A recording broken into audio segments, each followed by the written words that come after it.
What are your views on the WEF and Klaus Schwab? Mr. You'll own nothing and be happy.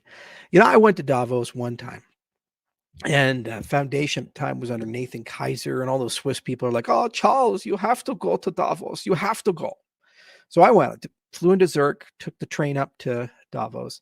First thing is it's horrendously expensive. Everything is 10, 120, $200,000. Everything's insanely expensive. Like hotel rooms, $5,000 a night.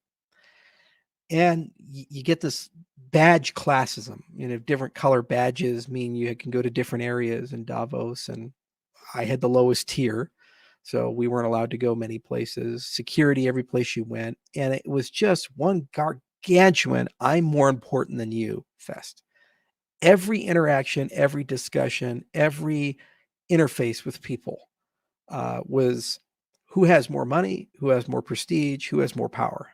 That was everything. It was like, where are you in the hierarchy?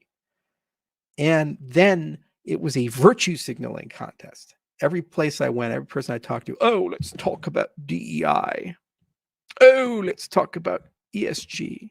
Oh, let's talk about SDG. Flew here on a private jet. Okay. Every single person trying to prove to you that they're not a horrible human being, which makes me believe that they probably are horrible human beings. You got kids in the dungeon and shit. It's like, God, why do you have to wake up every day and like prove to me that you're worth the oxygen you're consuming? Just do shit. Talk about the cool stuff you're doing. Don't go and tell me, how cool you are. But that was Davos. It was just a disgusting affair. And I said, I'm never going back. It's not going to be this thing we're doing. We thought we could make it an annual event. There's a cryptocurrency pavilion. You know what? We'll leave that to the Swiss. They're very proud of it. There's not a lot of authenticity there. Now, there are a lot of really powerful people that go to Davos. It's scary because when a lot of really powerful people who virtue signal get together, they start believing that they should run your life.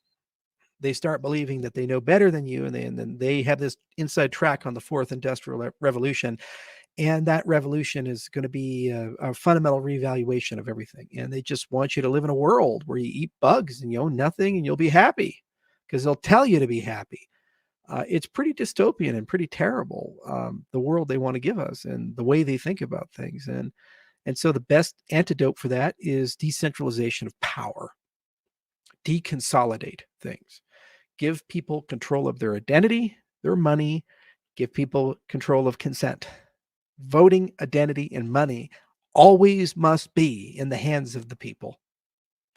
Every single thing the WEF people are doing, old Klausy is doing, is trying to consolidate those things and take them not only out of the hands of the few, but put them in the hands of a transnational, unelected, permanent minority, because of some special group of people, and say that even governments no longer get to decide these things. So who you vote for is completely immaterial to how the world runs.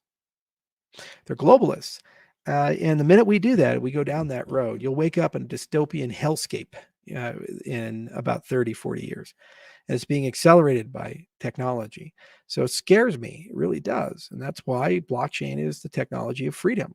And you always go back to those same three drum beats, no matter what the fuck someone is trying to tell you, DEI or ESG, or whatever. Say, do I have control over my own identity and my data? Do I have control over my voice, my consent, my voting? And do I have control over my money?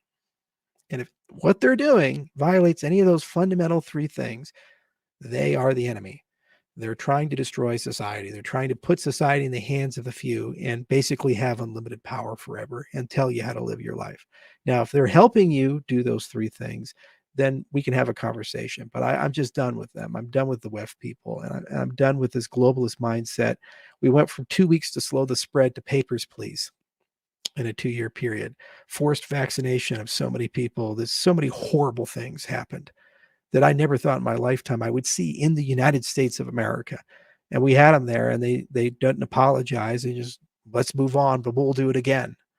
And now they're signing transnational treaties to make it much easier to do. We're just waiting for the next one.